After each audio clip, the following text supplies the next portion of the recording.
Olá, começa agora o programa Silvana Rezende. Eu estou aqui mais uma vez para te dar dicas, para falar para você sobre empreendedorismo e outros assuntos que possam fazer você sair da sua zona de conforto. Mas o que é isso, empreendedorismo? Nunca se falou tanto nessa palavra, né? Olha, gente, e muitas pessoas pensam que empreender é uma ação só de quem tem o seu próprio negócio, quem abre uma empresa. Não. Empreendedor pode ser todo mundo. A dona de casa pode empreender na sua casa, na educação dos seus filhos. Um funcionário pode empreender tendo atitude, fazendo com que as suas ideias cheguem, não esperando ser mandado ou pedido alguma coisa, mas se adiantando.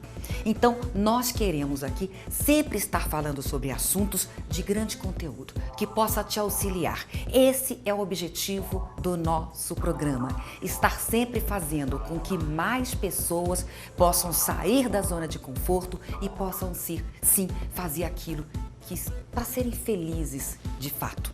Não ir a um trabalho simplesmente por conta do salário que vai chegar no final do mês. E muitas vezes reclamar desse salário porque é pouco ou achando que merece mais do que aquilo que recebe. Mas ir para o trabalho porque encontrou ali uma missão na vida. É isso que a gente está sempre tratando aqui no programa com você. E hoje nós temos então mais um exemplo de empreendedorismo para você. Uma história muito interessante que começou bem cedinho. Nós vamos então convidar aqui para conversar conosco o empresário Vladimir Bianchi. Por favor, Vladimir. Tudo bem? Seja bem-vindo. Senta Obrigado. Com a gente. Olha, minha produção estava levantando as informações sobre você e a gente viu que você já começou como um vendedor aos 13 anos de idade. Não é isso? Pois é. Como é que foi isso? O que você vendia aos 13 anos? Eu vendia joguinho. Com joguinho de MSX. Joguinho MSX de era internet, um computador, no caso. Computador. Né? Os computadores, eles começaram assim, os microcomputadores começaram em 79, né? Com aqui no Brasil, né? O microcomputador popular. E aí quando eu vi aquilo, na época era um computadorzinho da Prologica, CP200, e eu vi aquilo na TV, uma propaganda, eu falei, pai, eu quero isso. Eu tinha um videogame Odyssey, que era o primeiro que tinha teclado, assim, e pedi pro meu pai, eu falei, pai, compra para mim esse CP200, né? E comecei a brincar, comecei a fazer joguinho ali naquele negócio, e depois, um pouquinho mais, alguns anos depois, eu ganhei um MSX. E aí nesse MSX eu jogava muito, cheguei a conhecer em torno de 2.000 jogos, mais ou menos. Jogar, de saber o que era o jogo. Autodidata, quer dizer, você foi aprendendo, fuçando, mexendo. Fuçando, brincando, né? E aí gostou tanto que falou, vou comercializar isso. Foi uma coisa de... aconteceu, né? Eu gostava tanto, mostrava para os amigos e falei, escuta, mas... vamos ver se a gente consegue algum joguinho diferente. Então, para eu comprar novos jogos, eu tinha que comercializar. Então eu falei, ok. Na época não existia nenhuma forma de você comprar joguinho oficial. Então era tudo pirateado, né? E essa era a estrutura. Todo mundo podia vender na época. Então era de forma física, você vendia... Sim, vendia em fita cassete. Era aquele trabalho, sabe, aquele barulho de modem. Sim, né? sim. Então aquilo era gravado numa velocidade muito baixa em fita cassete. Então para você poder jogar um joguinho, demorava às vezes 16, 18 minutos para a fita inteira tocar para o computador receber a informação. Não tinha nem disquete na época. Aí né? que você percebeu que você gostava dessa área de informática, de computação? Eu acho que eu gostei a primeira vez que eu vi um videogame. Eu já falei, nossa, que legal que é isso. Né? E aí, o que aconteceu? Dos 13 anos vendendo joguinhos, como é que continua a tua vida aí, empreendedora? Pois comecei a vender os joguinhos mais para comprar joguinho, mas aí vai passando a idade, vai ficando adolescente, falo, poxa vida, eu quero um carro. E meu pai já não ia comprar um carro para mim tão cedo. Eu falei assim, eu quero um carro. E aí eu comprei um carro. Com quantos anos? Com 17 anos, eu não podia dirigir ainda, eu comprei um Passat, na época o Passat 79. Com dinheiro da venda dos joguinhos? Com dinheiro da venda dos joguinhos. E o Passat ficava na garagem até eu fazer 18, porque meu pai não deixava de maneira nenhuma dirigir. Mas então eu ia lá... Foi uma conquista ali, quer Poxa, dizer, você foi uma colocou uma conquista. meta para você e correu Falei, eu atrás quero um dela. carro. Então, tá bom, consegui comprar um carro. Aos 17 anos. Aos 17 anos. E depois? Aí depois, eu fui trabalhar em outro... Não foi só vendendo joguinhos, tá? Então, com 17 anos, eu tinha alguns outros empregos que eu peguei também. Trabalhei numa distribuidora de medicamentos, né? O que você fazia? Eu anotava pedido. Aí não era na área de informática? Era na área de informática. Depois eu passava para o computador Cobra, não como um profissional de informática, mas eu utilizava. Aí depois eu trabalhei numa empresa chamada Shopping Tudo Informática. Era um ícone aqui em Ribeirão Preto, né, que era do Rui Campos, que era um português famoso pelas maluquices que ele fazia. Lá eu aprendi tudo que não se deve fazer como um empresário. Deu errado essa empresa? Deu errado. Ele fazia algumas coisas não muito legais, assim, né? O cliente nunca tem razão, era um dos lemas. Que, na verdade, a gente não pode, de forma alguma, isso, né? Pois é. Então, eu aprendi muito do que não se deve fazer lá dentro. Mas foi uma experiência muito rica. Inclusive, lá, como tinha que fazer um trabalho de digitação de informações, eu usava uma parte do tempo, eu fazia a mesma quantidade que as outras pessoas faziam e usava a parte do tempo para estudar num computador que eu não tinha condições de comprar ainda. Então, eu comecei a aprender a programação lá, a desenvolver software, e olhando o código dos produtos que já tinham sido desenvolvidos por outras pessoas lá dentro. Tá. Aí passei a trabalhar, aí fui contratado como programador numa empresa chamada Desdroga. Não, Desdroga não, Citel, que aliás é de um amigo meu. E isso sem você ter feito curso? Foi uma coisa que você foi aprendendo mesmo? Tá. Então, ao mesmo tempo que eu vendia os joguinhos, eu trabalhava nesses lugares e aprendia a como fazer o software. Né? E quando foi que você montou a tua primeira empresa? Foi em 89, quando eu cheguei para o pessoal da Citel. Eu falei, escuta, é o seguinte, eu vou seguir carreira solo, eu vou desenvolver software por mim. Aí trabalhava junto com um amigo lá dentro, que era o Fábio. E eu falei, Fábio, vamos montar uma empresa? Ele falou, você tem certeza? Vamos, a gente larga o emprego e a gente consegue um cliente. Consegui um cliente logo depois. Quantos anos vocês tinham? Eu tinha 17 anos. E aí pedi pro meu pai para me emancipar, vamos montar uma empresa com CNPJ, com tudo e ok, e foi. E aí, ficou nessa empresa que foi a Totem Informática. Fazendo software, e aí... Fazendo software. Quanto tempo você ficou? E lá fiquei até montar outra empresa. Na verdade, até ficar grávido. Porque quando eu fiquei grávido, eu resolvi ficar grávido mesmo. Minha esposa, né?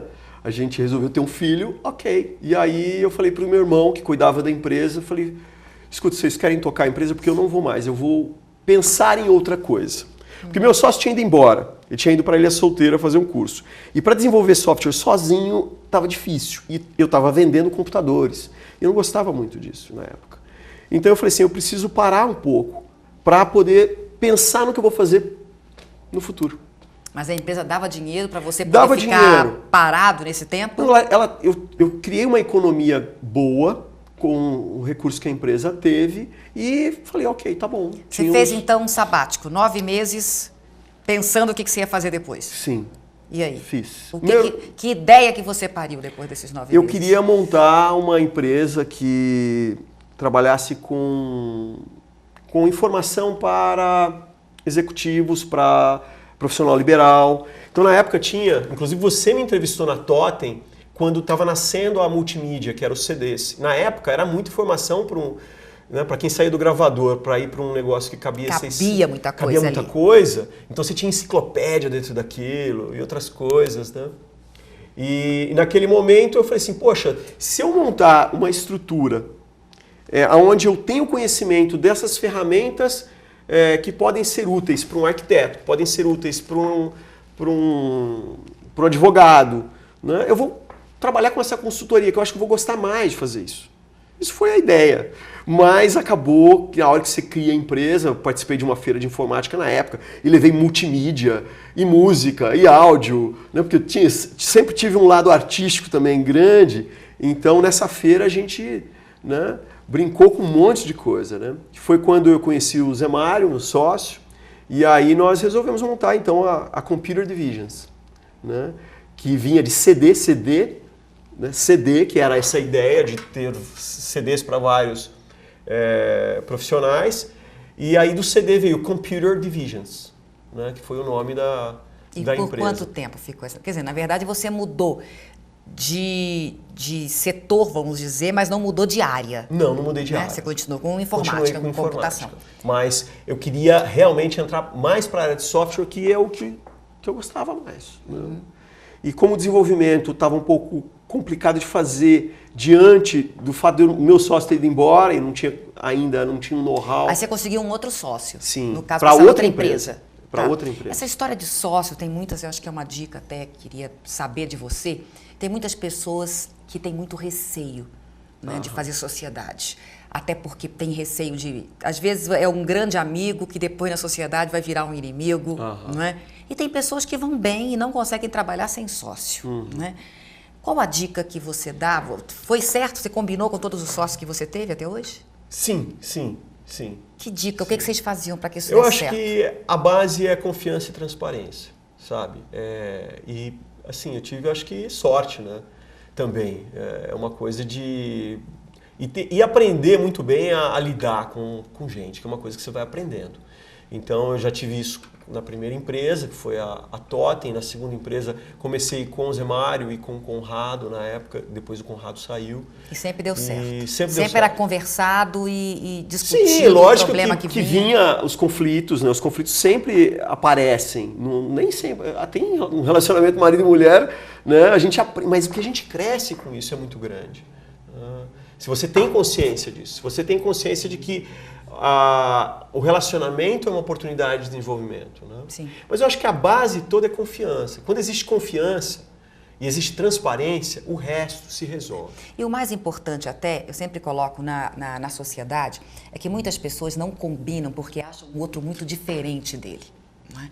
E aquilo que é igual a gente não leva a gente para lugar nenhum. Exatamente. É o diferente que faz a gente crescer. É o diferente. Né? E eu não gostava de vender e não gostava de fazer a área administrativa. Já tinha feito as duas coisas. Então você tinha alguém que fizesse isso. Eu quero ser um gênio ali, eu quero inventar as coisas. Então o meu sócio, Zé Mário, que foi o primeiro que eu encontrei, o Zé Mário da Maria. Né? E aí eu fui fazer um software para ele no salão de beleza. Aí a gente se gostou tanto que eu estava falando do projeto, ele falou, então vamos junto.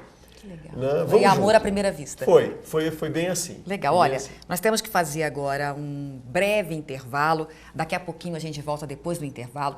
Eu preciso de falar com você. Olha, nós estamos ao vivo aqui para a região de Ribeirão Preto. Nós estamos ao vivo para todo o Brasil pela internet, agora no canal da TV+. E nós também seremos retransmitidos para toda São Paulo e Grande São Paulo pelo canal 9 da ACESP. Daqui a pouquinho a gente volta falando mais de empreendedorismo.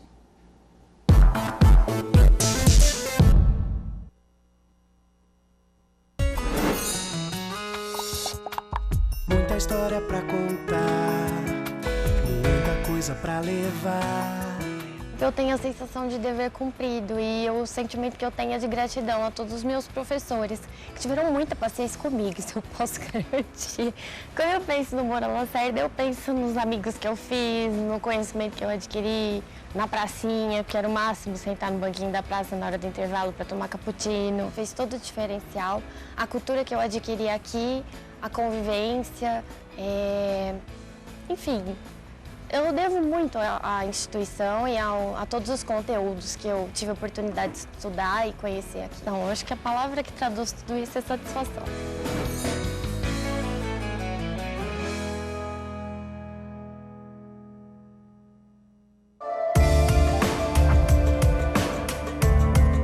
Com certeza, um dos maiores desafios da sua empresa é lidar com os funcionários. Como liderar, como treinar, como motivar, como ter gente mais comprometida, como fazer com que os melhores colaboradores permaneçam na empresa. Resolver tudo isso não é fácil. E se você, como líder, não der importância, você pode arruinar a empresa. Os tempos mudaram, as pessoas mudaram, as empresas mudaram e o jeito de administrar também mudou.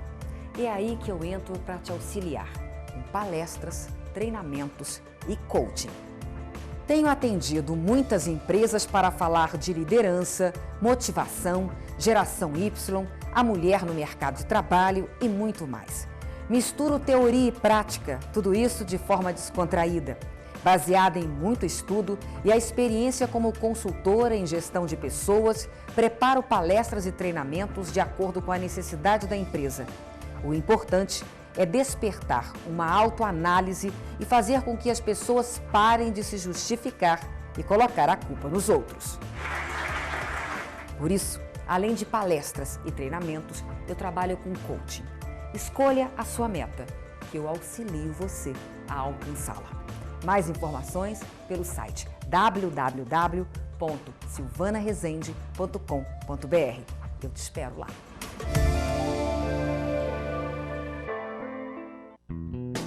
Todo bom gosto que agrada o paladar. Aqui tem mais sabor no almoço ou no jantar. Vem pra Coxilha dos Pampas, é um lugar pra sua família e pra descontrair. Vem pra Coxilha dos Pampas, o que você procura só vai ter aqui. Delícias de dar água na boca com um atendimento incomparável só na churrascaria Coxilha dos Pampas.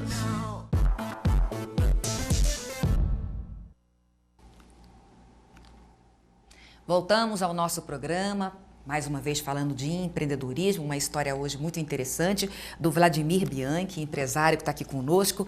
Vladimir, você então que começou vendendo joguinhos, não é?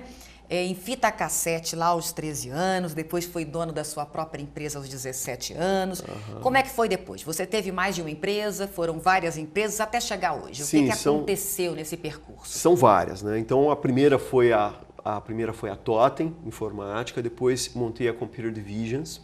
A Computer Divisions começou com uma área que era essa área de multimídia e também softwares para músicos e outras coisas mais. Depois disso, começamos a desenvolver um ERP, na verdade que é um Enterprise Resource Planning, uma ferramenta para a administração de empresas, né? Nesse início. Esse sistema cresceu até um determinado momento, começou a criar corpo, criou uma estrutura onde a gente pôde contratar várias pessoas para o desenvolvimento. Aí, em 97, eu já comecei a visualizar o comércio eletrônico e comecei a criar um primeiro shopping virtual da região. Foi o Jet Shopping. Inclusive o Jet Shopping, depois disso, eu fiz um acordo com o Luiz Mário Lunardi, que era o dono da NetSite na época. A gente criou uma sociedade. E o que vocês vendiam? Vendia tudo, vendia pizza, vendia flor, vendia... Produtos físicos. Exato. Nós montávamos a loja virtual para as empresas. Tá. Né? Aí depois, teve uma hora, parece que você vendeu a tua empresa. A venda foi bem depois. Eu comecei a criar spin-offs. Então, essa parte, por exemplo, do comércio eletrônico virou uma empresa independente. Quando eu montei a sociedade junto com o Luiz Mário, então ela ficou uma empresa independente da original. Um produto criou pernas. Exatamente, e virou uma empresa. Isso é o spin-off. Tá. E a partir daí, depois eu vendi o Jet Shopping para o Luiz Mário. Por quê? Porque tinha nascido um outro produto em função de uma demanda de uma companhia aérea daqui de Ribeirão Preto, só tem uma, né, a Passaredo. Então a Passaredo nos chamou, vimos a necessidade deles e começamos a desenvolver um software para a gestão de companhia aérea. Tá. Isso foi em 97, 98. Tá. E aí em 2000 fomos convidados por uma empresa que estava nascendo em São Paulo para desenvolver um software em internet para venda de bilhete para a companhia aérea, venda de bilhete online. E aí, nesse período, nós lançamos o primeiro sistema de venda de internet no Brasil, brasileiro. Né? E um dos primeiros e-tickets a serem vendidos foi com o nosso sistema no Brasil. Foi algo muito inovador. A Gol começou junto com a gente naquela época. Então, nasceu a Nacional Transportes Aéreos e a Gol nessa época. Não dá para a gente contar tudo em detalhes, mas resumindo, então... Como é que foi? Você foi crescendo, então, até que a tua empresa cresceu tanto que você acabou sendo comprada por uma multinacional, é isso? Sim, comprado? Sim, isso aconteceu em 2007. Nós começamos uma negociação com uma empresa francesa, em função desse mercado de companhias aéreas que cresceu bastante, a gente tomou um volume no Brasil muito grande, era muito expressivo, e eles não conseguiam entrar aqui. Falou, poxa, mano, o tamanho que eles conseguiram, e aí surgiu o interesse. Né? Começamos as negociações e oficializamos a venda da empresa, onde nós passamos a ser acionistas da empresa francesa. Que tinha quantos funcionários na época?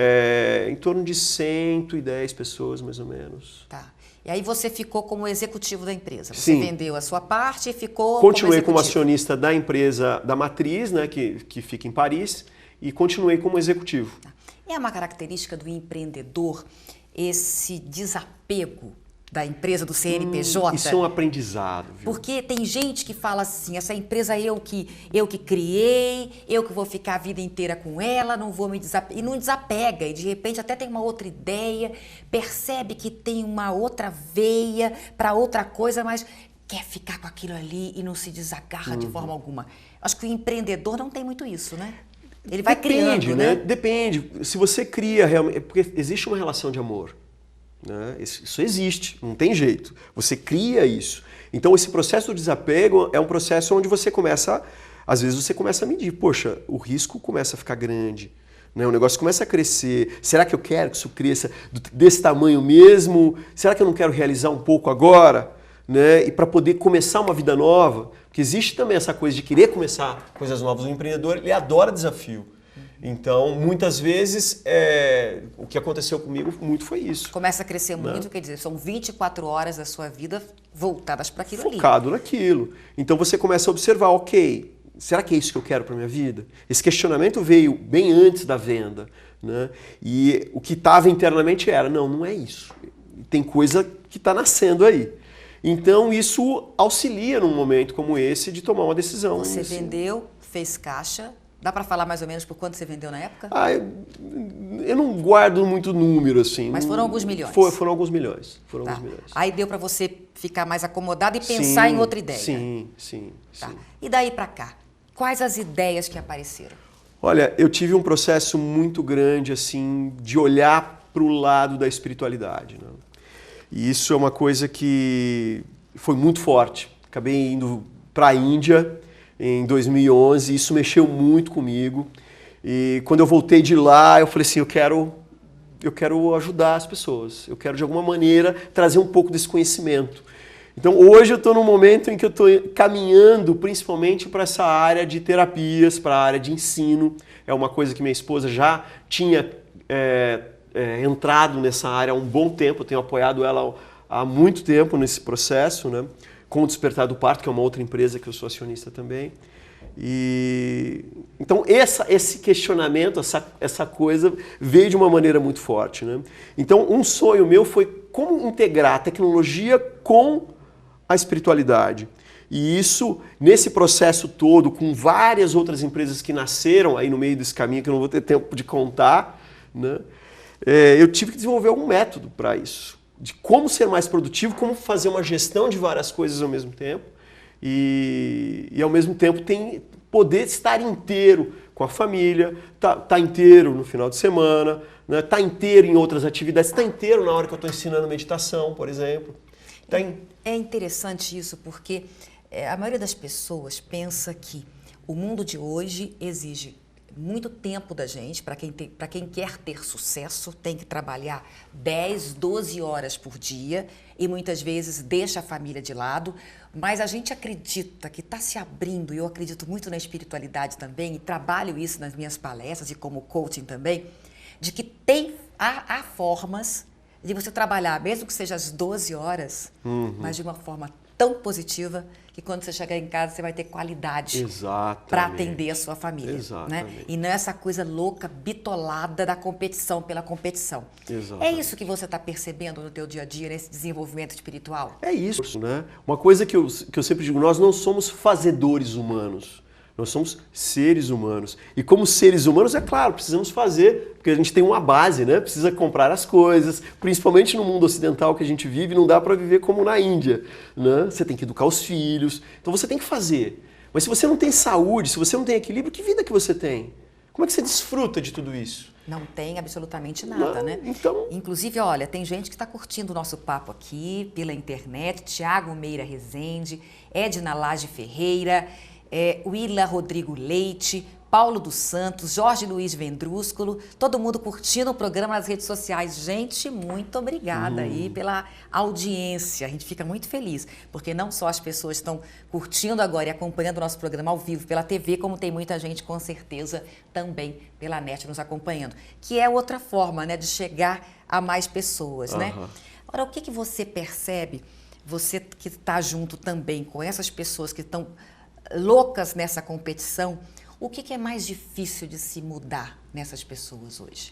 Do consumo, dessa coisa desenfreada? Eu acho que essa educação da competição só, sabe, que existe no mundo, eu acho que isso vicia, sabe? Esse vício do fazer, esse vício do pensar. Eu acho que falta uma pausa, falta compreender que às vezes com um planejamento, com uma visão, você trabalhar um pouco mais a visão, você consegue atingir com menos esforço.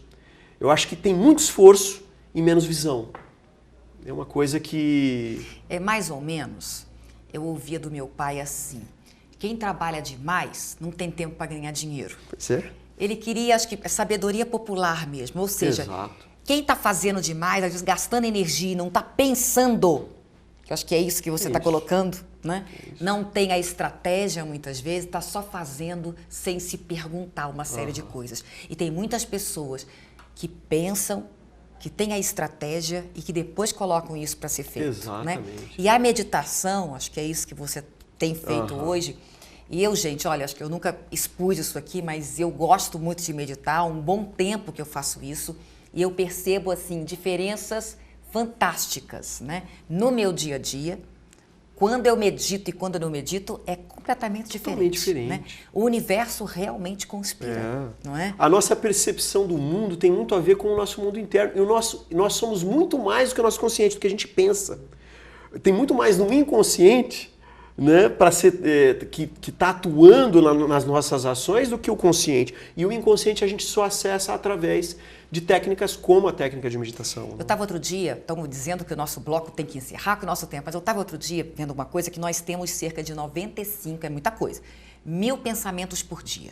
Desses 95, a grande parte é de pensamento negativo. Pois é. 85% deles são pensamentos repetitivos. Porque a gente vem toda hora, sem perceber, a gente está pensando, está pensando, está pensando, está pensando. Nós temos que transformar esses pensamentos em pensamentos positivos, né? Coisa que a gente não consegue muitas vezes fazer, né? E a meditação ajuda muito nisso também. Exatamente, porque não adianta também você querer transformar pensando, porque não é pensando que você transforma, né? O pensamento ele não corrige o problema que é gerado pelo pensamento. Então é através do silêncio. Nós vamos fazer ainda um programa inteirinho sobre só esse outro lado teu aí, tá bom? Dessa coisa da espiritualidade, desses princípios indianos que você está trazendo para cá. Perfeito. Muito legal. Olha, Vladimir, parabéns pela tua trajetória, tá? E por essa conscientização agora de usar tudo isso que você aprendeu em prol de auxiliar outras pessoas a encontrar esse caminho também. Maravilha. Tá? Tudo de bom para você, parabéns. E nós vamos agora para um rápido intervalo, daqui a pouquinho a gente volta. Você quer saber sobre as mudanças do Super Simples? Então, olha, fique aí, não saia daí, porque tem mais informação para você.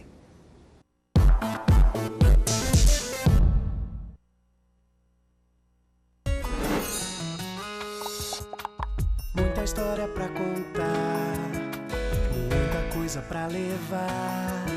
Eu tenho a sensação de dever cumprido e o sentimento que eu tenho é de gratidão a todos os meus professores que tiveram muita paciência comigo, isso eu posso garantir. Quando eu penso no Moura Lacerda, eu penso nos amigos que eu fiz, no conhecimento que eu adquiri, na pracinha, que era o máximo sentar no banquinho da praça na hora do intervalo para tomar cappuccino. Fez todo o diferencial, a cultura que eu adquiri aqui, a convivência, enfim. Eu devo muito à instituição e a todos os conteúdos que eu tive a oportunidade de estudar e conhecer aqui. Então, eu acho que a palavra que traduz tudo isso é satisfação.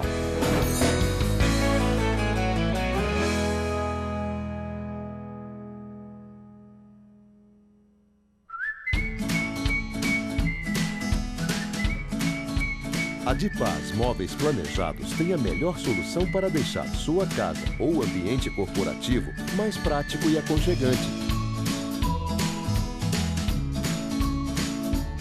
Os projetos e orçamentos são feitos sem custo e têm fabricação própria, com o menor prazo de entrega da região e garantia de 5 anos, sem falar nas facilidades de forma de pagamento.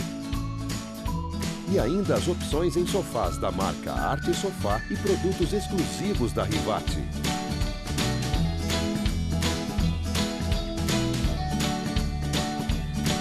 Dipaz Móveis Planejados, Rua Alice Além Saad, 855, Nova Ribeirânia. Informações 16 3878 0404.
Olá, estamos de volta, aqui é o nosso programa e agora nós temos um assunto muito interessante. Você que é prestador de serviço, você que já é empresário, você tem o seu CNPJ, você sabe sobre o Simples, sobre o Super Simples, você sabe como é que ele está funcionando, você quer saber se você pode participar do Super Simples? Então, nós trouxemos aqui, para esclarecer para você essas informações, a advogada doutora Juliane Fantinatti. Seja bem-vinda. Boa noite, obrigada. Noite. Olha, quem pode... Tem uma diferença o simples por super simples?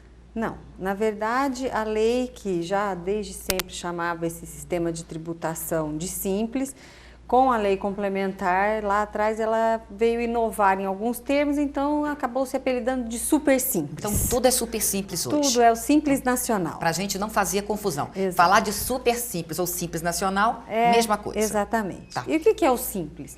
Ele é um sistema simplificado para você pagar os tributos. Esse monte de tributo, Exatamente. Né, doutora? Tá. Quem pode fazer parte ou pode aderir ao Simples? Olha, via de regra, micro e pequenas empresas.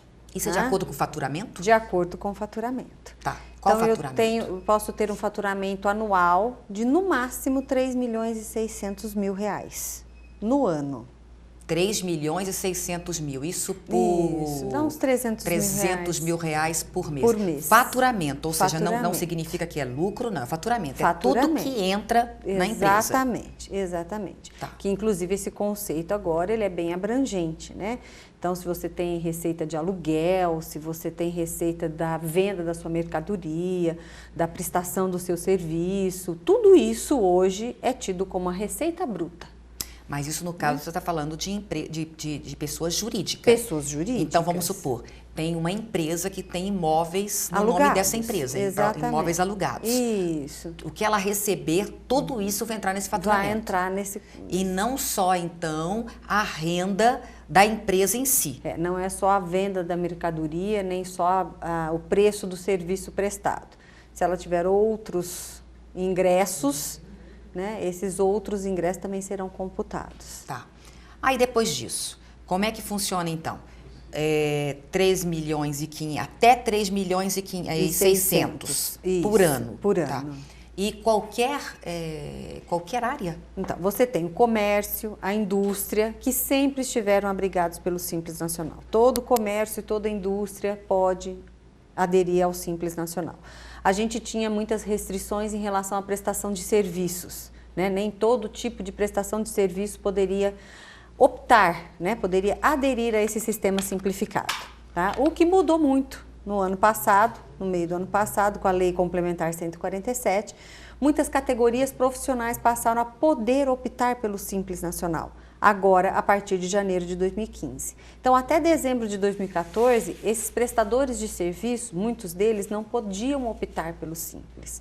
A partir de janeiro, eles podem fazer a opção. Contanto também que não o faturamento seja ultrapassem 3 milhões e 600. Exatamente. Então, aí no caso exatamente. vem advogado, médico, dentista, arquiteto, jornalista.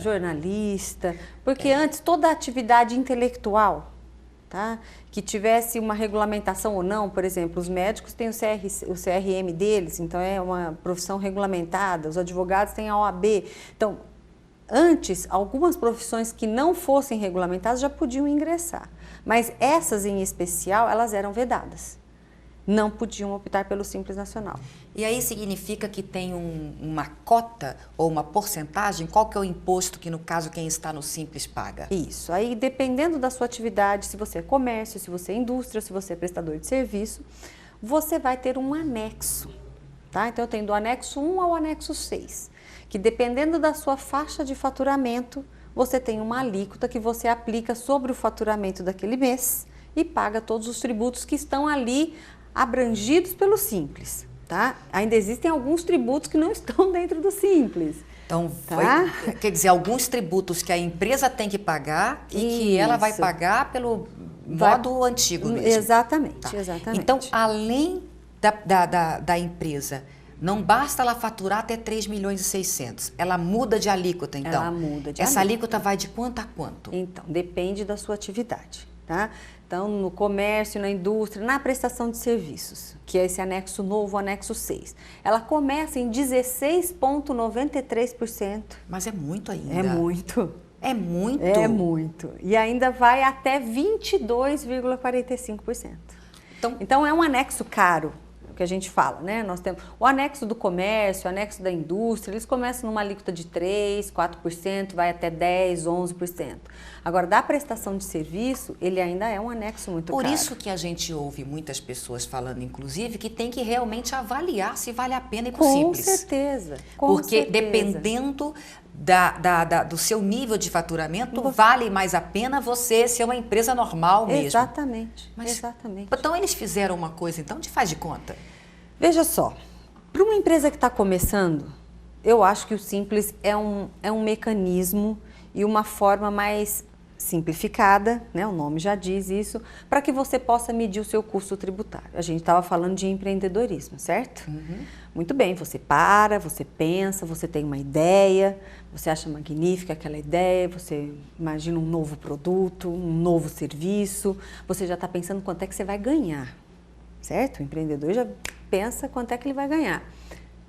Eu aconselho a parar de novo e pensar quanto é que ele vai gastar para poder ganhar o que ele quer ganhar. E nesses gastos, não é só o aluguel de onde ele vai ter que montar a empresa dele, não. Não é só o custo da mercadoria que ele vai comprar para revender, não é o custo do empregado, do salário que ele vai ter que pagar, a energia elétrica, o telefone, a internet. Não é só isso, não. Tem o custo tributário. O imposto que fazendo sol ou fazendo chuva vai pagar. Você vai ter que pagar. Então, e se essa empresa for na área de serviço, mesmo que seja o menor faturamento, ela vai começar a pagar 16,93%.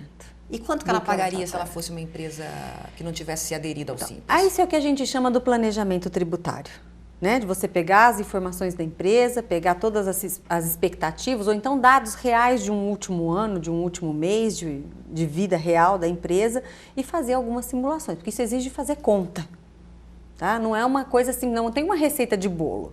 Eu chegar aqui e falar assim, olha, a atividade de medicina vai para o Simples. Os advogados não vão para o Simples. Cada caso é um caso. Cada caso é um caso, porque cada empresa tem a sua vida, tem os seus números. Então depende, ela vai ter muitos empregados? Vai ter muitos empregados? Porque no caso, se tiver muitos empregados, se ela estiver pelo Simples... A cota patronal, que é o INSS, está dentro. Então é menor, é um dos impostos que do caso estão ali dentro. Que estão dentro do Simples. Isso, exatamente. Tá, exatamente. então se você for pelo Simples... Na maioria dos casos, tá? Porque pode ter gente me ouvindo e vai falar, não, mas tem empresas do Simples que pagam o INSS à parte. Sim, existe.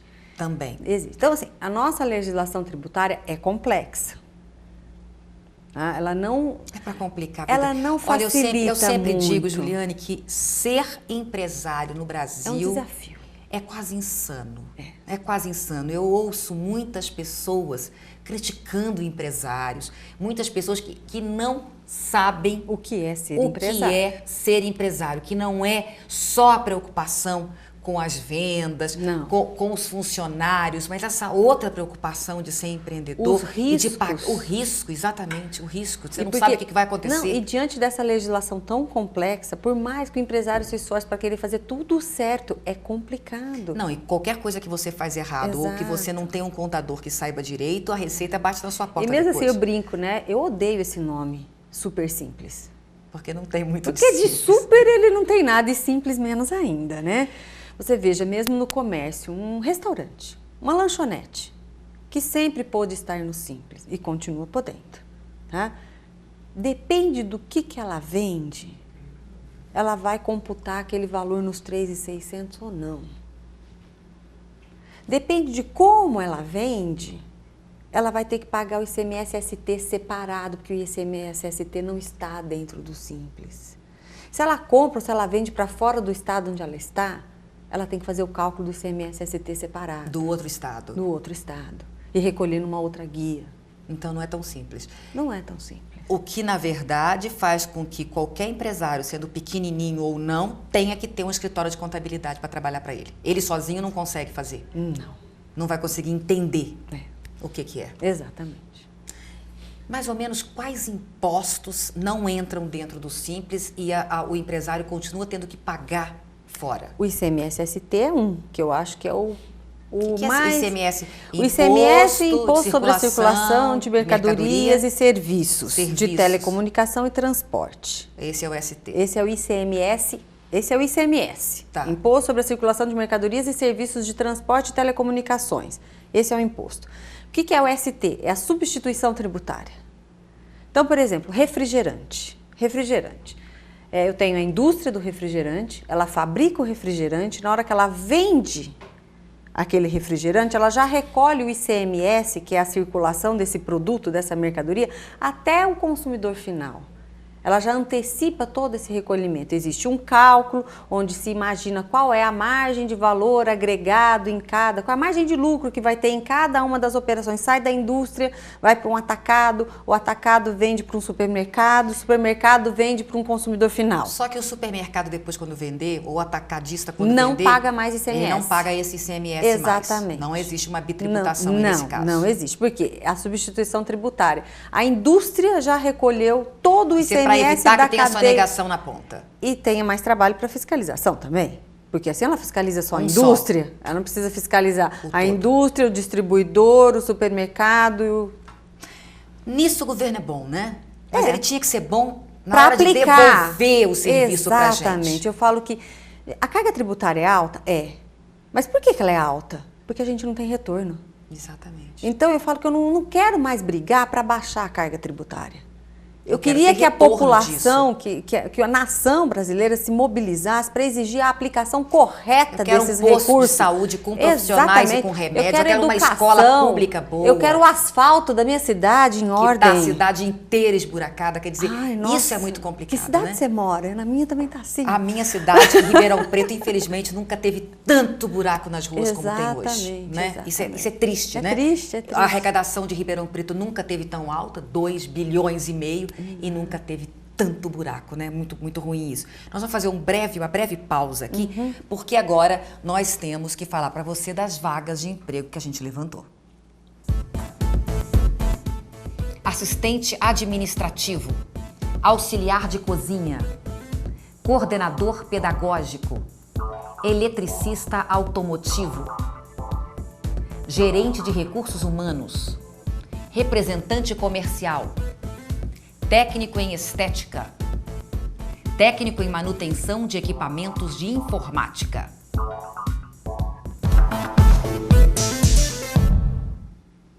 Olha, vagas boas aí para você aproveitar, hein? Nós vamos agora para um breve intervalo, daqui a pouquinho a gente volta falando mais de impostos.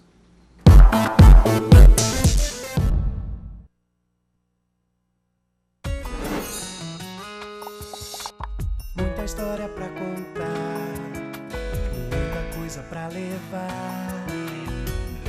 O primeiro dia foi difícil, assim, pra mim. Eu tava com vergonha, assim, porque era tudo novo, né?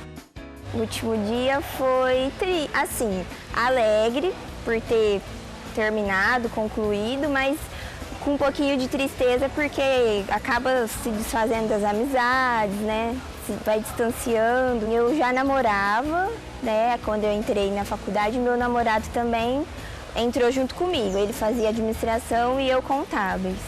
E hoje ele é o meu marido. O sentimento que eu trago comigo é de alegrias vividas aqui.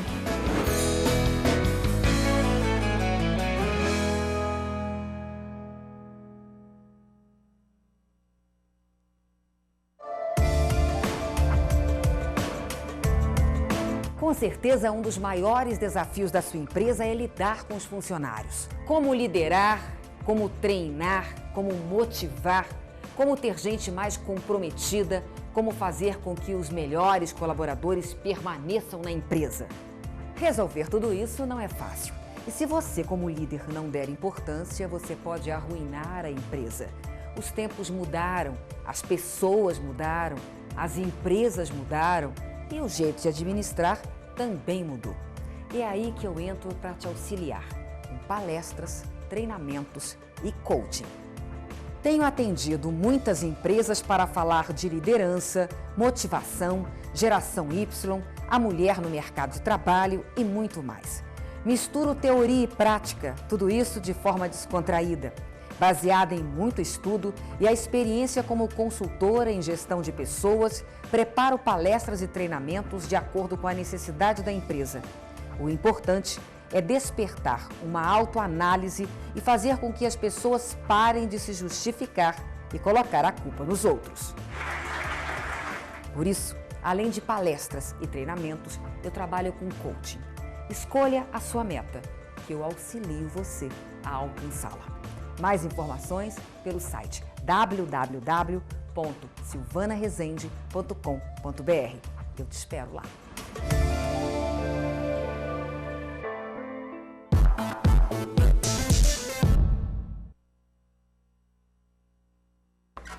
Olá, nós estamos de volta com o programa Silvana Resende. Nós estamos ao vivo aqui para toda Ribeirão Preto, nós estamos ao vivo para o mundo pela internet e nós também somos retransmitidos para Grande São Paulo, a nossa capital, mais de 20 milhões de habitantes, podendo nos assistir pelo canal 9 da ACESP. E nós continuamos aqui agora conversando com a advogada doutora Juliane Fantinatti. Doutora, a gente estava conversando aqui durante os comerciais, a tua função, na verdade, no escritório é justamente essa, é pegar uma empresa e saber, fazer o cálculo para ela. Exatamente. E saber se é mais interessante ela aderir ao simples ou se ela ficar no convencional. Exatamente. É isso? Exatamente. Chega ao ponto, então, você já chegou a algum ponto de falar, olha, esquece esse simples e vai para esse outro. Uhum. Cita um exemplo para a gente, não precisa falar o nome da empresa. Isso não é difícil. Veja só, hoje a gente tem uma cultura de que o simples é o sistema mais vantajoso, que é é vendido isso para a gente, que é o mais barato, né? Então, veja só a questão de serviços, pelo que eu te falei, começar com uma alíquota de 16,93% e chegar a 22,45%, e ainda eu brinco com o freio de mão puxado, que você não pode faturar mais do que R$3.600.000 no ano. Então, se você está empreendendo, se a sua empresa está crescendo, você já puxa o freio de mão, porque, nossa, eu não posso sair do simples. Tem que ficar nos 3.600. Quer dizer, você acaba falando, não vou nem crescer, né? Exatamente, exatamente. Aí o que acontece? Muitas vezes eu brinco, né, que existe o processo da mitose tributária. Para quem lembra das aulas de biologia, que a célula, ela cresce, se parte em duas e vai se repartir. 4, 8, 16. Isso. Aí o que o empresário faz? A empresa dele vai crescendo, que chega perto do 3.600.000, ele abre outra. E põe no nome da tia, da avó, do primo, do sobrinho, do vizinho. Para ele dividir o faturamento. Para ele dividir o faturamento. Essa é uma situação muito comum. Mas não é ilegal. Mas também muito observada e muito perseguida pela Receita. Porque, na verdade, eu tenho uma empresa só. Porque ele monta essas várias empresas, coloca num lugar onde não existe nada. Tem lá só uma salinha, não tem empregado nenhum lá. Porque os empregados estão trabalhando todos no mesmo lugar, lá onde eu tenho a minha atividade. Isso é um risco muito grande para o empresário. Porque se a fiscalização observa essa situação, ela vai descaracterizar a existência de várias empresas, vai falar que na verdade existe uma só, vai desenquadrar do simples, vai retroagir, exigir com base no lucro presumido com multa e juros. E ele vai ter que pagar todo o tempo. Todo o tempo atrasado. E se forem filiais? Aí é um CNPJ só? É um CNPJ então, só, também fica tem que caber dentro dos tudo no 3.600. Exatamente, exatamente. Então, é uma situação que vale você analisar. Por quê? O que eu vejo de mais impactante na hora que eu saio do simples e vou mudar para o lucro real ou para o lucro presumido? É a minha folha de pagamento. Tá? Então, qual é o impacto da folha de pagamento? Eu tenho a cota patronal, né, que começa em 20%. Cota patronal, para você que está assistindo agora, é aquela parte que o patrão paga. Do INSS. Do INSS. Isso. 20% o patrão e quanto que é recolhido do funcionário? De 8 a 11, dependendo da faixa de salário. Tá. Né? E o inicial para o patrão é 20%. É 20% porque a cota patronal, assim, que incide direto sobre o salário que ele paga, não só o salário, mas também de qualquer autônomo que ele tenha pago durante o mês, sobre tudo que ele pagar para pessoas físicas, eu vou ter ali 20%. Aí eu ainda tenho o que a gente chama do sistema S, SESC, SENAC, que é compulsório. Que são esses terceiros, querendo né? ou não, você vai pagando. Exatamente. Aí tem acidente de trabalho, tem seguro acidente de trabalho, tem o fator previdência, enfim, tem uma série de coisas que pode chegar a 28% sobre a folha de pagamento. Então, se a sua folha de pagamento é muito alta, né? Se você tem salários altos ou se você tem muitos empregados, 28% sobre isso que estava dentro daquela alíquota lá do Simples, agora você vai pagar separado. Então, isso pode te onerar muito. Isso no caso, se você optar pelo lucro presumido. Se você optar ou pelo real, isso não muda. No real ou no presumido é a mesma coisa. Então, tá? você tem que em relação avaliar. à folha. Inclusive, aproveitando, chegou a pergunta da Sônia Pires, ela pergunta qual a diferença em aderir à tributação por meio do lucro presumido ou pelo Simples Nacional? Lucro presumido ou lucro real é a mesma coisa? Não. Não é a mesma coisa. Não. Eu tenho basicamente, eu tenho 3 sistemáticas de tributação para as empresas no país, né? O Simples Nacional, o lucro presumido e o lucro real. Tá, explica pra gente rapidinho o que é. O lucro presumido, o nome já fala. Presume-se vai que você presumir vai... que você tem X% de lucro sobre o que você faturou. Ou a menos ou mais, você vai pagar aquele valor de imposto. Vai pagar aquele valor. Então, vamos supor, a atividade de comércio. É presumido um lucro de 8% do faturamento dele. Então, se ele faturou 1 milhão, ele vai pegar 8% disso. Isso vai ser considerado como sendo o lucro dele naquela atividade. E ele vai tributar o imposto de renda. Para tributar a contribuição social, ele vai pegar 12% daquele faturamento. Aí o lucro é presumido em 12%. Aí eu tributo a contribuição social. E tem o PIS e COFINS, que é 3,65% do faturamento direto. Então, é bem mais complexo. Tá? E tem o INSS, que é o que a gente estava falando, que é a parte. Que é sobre a folha. Que é o valor maior. Que é o valor maior. E o lucro real, o nome é real. Você tem que apurar efetivamente o lucro da sua atividade. Você vai pegar suas receitas, menos as suas despesas e vai chegar num lucro. Esse lucro vai ser tributado pelo imposto de renda, pela contribuição social, nas mesmas alíquotas que o presumido, mas a base é diferente. Então, Ficou por claro? exemplo, se eu perceber que a minha empresa está com uma despesa muito alta, Isso. é melhor eu optar pelo real. Real, exatamente. Pelo real, porque aí eu vou Exatamente. pagar não em cima do faturamento, Exatamente. mas em cima do meu lucro. Exatamente. Tá. Exatamente. E nem Então, em cima daquele lucro presumido. Né? Então, vamos supor, se você faz a conta, receita menos despesa, deu um valor que é menos que 8% do meu faturamento, no lucro presumido eu pagaria sobre 8% do meu faturamento. Mas se o meu lucro real é menos que 8% do meu faturamento, eu não posso ir para o presumido, eu tenho que ir para o real. Tá. Só que eu tenho que olhar para PIS e COFINS também, que é diferente em um e outro. Esses que fazem essas leis nunca tiveram uma empresa na vida, entendeu? Nunca tiveram uma empresa na vida.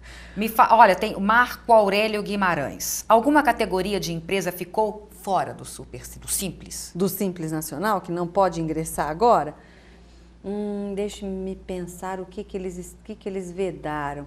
Eu não posso empresas ainda de factoring, não podem. participar do Simples. Empresas que tenham outras empresas como sócias, né? Se eu tenho uma empresa que é dona da outra empresa, essa empresa não pode. Mas se essa empresa for de sócios, pode? Pessoas físicas podem. Eu Sim. não posso ter um sócio pessoa jurídica. Tá. Não posso ter uma outra empresa como minha E ela sócia. pode ser uma Eireli também. Ou seja, Eireli é quando é de uma pessoa de uma só. única pessoa. Também. Exatamente, também. João Batista de Freitas, vai ser mesmo mais fácil, pergunta, né? Vai ser mesmo mais fácil fechar uma empresa que não deu certo daqui para frente sem prejudicar o empreendedor?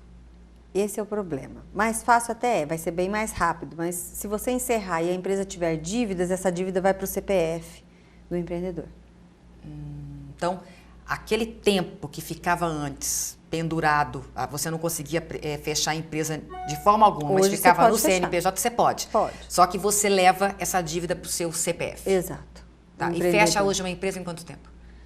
Eu vou ficar devendo essa informação. Eu não sei. Tá, mas se as pessoas quiserem, entrem em contato conosco e a gente depois entra em contato contigo para a gente passar. Com certeza. Carla Dias pergunta o seguinte: o que muda para um microempreendedor individual com um novo Simples? Muda alguma coisa? Depende muito da atividade que ela está. Eu não vejo grandes mudanças com a lei do meio do ano passado, que foi Microempreendedor permitido. continua o mesmo, Continua na a verdade. mesma coisa. Tá. Joana Lima, há 7 anos, quando o Super Simples foi criado, houve resistência de alguns setores, pois se especulava que haveria uma perda de arrecadação com o sistema simplificado. Agora, no atual cenário, quais os principais entraves encontrados nas discussões do fisco e das lideranças empresariais? Muito bom.